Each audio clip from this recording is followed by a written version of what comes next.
আল্লাহ।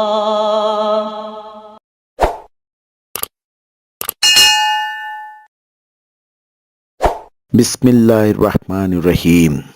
দোয়া শিক্ষার সম্মানিত দর্শক ও শ্রোতামণ্ডলী, আসসালামু আলাইকুম রহমতুল্লাহ বারাকাতুহু। আজকের ভিডিওতে থাকবে জান্নাত লাভ ও জাহান্নামের আগুন থেকে বাঁচার দোয়া ও আমল নিয়ে।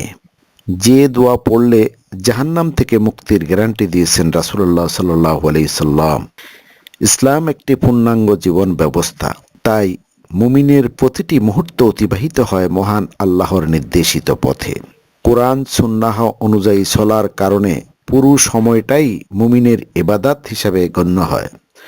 ঘুম থেকে শুরু করে পুনরায় বিছানায় শোয়া পর্যন্ত প্রতিটি ধাপে নির্দিষ্ট কিছু দোয়া আছে, যা পাঠ করলে আল্লাহর নৈকট্য লাভ হয়, পাপের বোঝা হালকা হয়।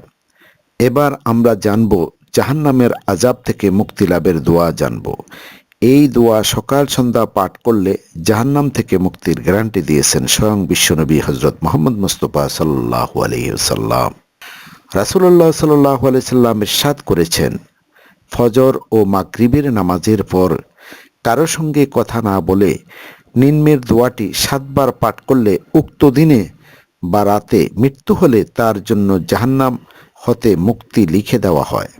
মেশকাতুল মাসাবিহ দোয়াটি হলো, আল্লাহুম্মা ইন্নী আসআলুকাল জান্নাতা ওয়া আউযু বিকা মিনান নার। আল্লাহুম্মা ইন্নী আসআলুকাল জান্নাতা ওয়া আউযু বিকা মিনান নার। আমি আবারও বলছি, আল্লাহুম্মা ইন্নী আসআলুকাল জান্নাতা ওয়া আউযু বিকা মিনান নার।